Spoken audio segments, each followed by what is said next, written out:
భారత రాజ్యాంగంలోని ఆర్టికల్ 192 రాష్ట్ర శాసనసభ సభ్యుల అనర్హతలకు సంబంధించిన ప్రశ్నలపై నిర్ణయంతో వ్యవహరిస్తుంది. దాని నిబంధనల వివరణ ఇక్కడ ఉంది. గవర్నర్కు రిఫరల్. రాష్ట్ర శాసనసభ సభ్యుడు ఆర్టికల్ 191లోని క్లాజ్ 1 లో పేర్కొన్న ఏదైనా అనర్హతలకు లోబడి ఉన్నారా లేదా అనే దాని గురించి ఏదైనా ప్రశ్న తలెత్తితే ఆ ప్రశ్న గవర్నర్కు సూచించబడుతుంది.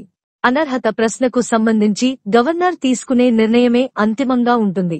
అంటే ఒక్కసారి గవర్నర్ ఆ వ్యవహారంపై నిర్ణయం తీసుకుంటే దాన్ని సవాల్ చేయలేరు. ఎన్నికల సంఘం అభిప్రాయం. అనర్హత ప్రశ్నపై నిర్ణయం తీసుకునే ముందు గవర్నర్ ఎన్నికల సంఘం అభిప్రాయాన్ని పొందాల్సి ఉంటుంది. ఎన్నికల సంఘం భారతదేశంలో ఎన్నికల ప్రక్రియలను నిర్వహించే బాధ్యత కలిగిన రాజ్యాంగ సంస్థ. ఎలక్షన్ కమిషన్ అభిప్రాయం ప్రకారం గవర్నర్ చర్య. ఎన్నికల సంఘం అందించిన అభిప్రాయం ప్రకారం గవర్నర్ పని చేయాల్సి ఉంటుంది. అనర్హత అంశంపై గవర్నర్ నిర్ణయం ఎన్నికల సంఘం వ్యక్తం చేసిన అభిప్రాయానికి అనుగుణంగా ఉండాలని ఇది సూచిస్తుంది. సారాంశంలో ఆర్టికల్ 192 రాష్ట్ర శాసనసభ సభ్యుల అనర్హతలకు సంబంధించిన ప్రశ్నలను ఎన్నికల సంఘం ప్రమేయంతో గవర్నర్ పరిష్కరిస్తారని మరియు అటువంటి విషయాలపై గవర్నర్ నిర్ణయమే అంతిమంగా పరిగణించబడుతుందని నిర్ధారిస్తుంది.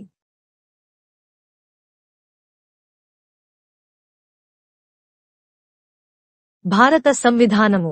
భాగము 6. రాజ్యములు. అధ్యాయము 3. రాజ్యశాసన మండలి. సభ్యుల నిరర్హతలు. ఆర్టికల్ 192 సభ్యుల నిరర్హతలను గూర్చిన ప్రశ్నలపై నిర్ణయము. 192 1.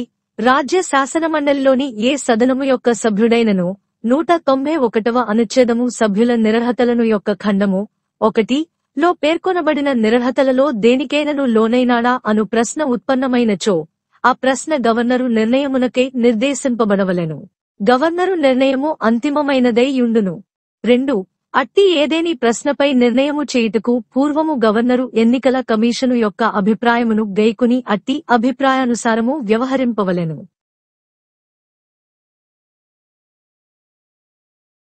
The Constitution of India.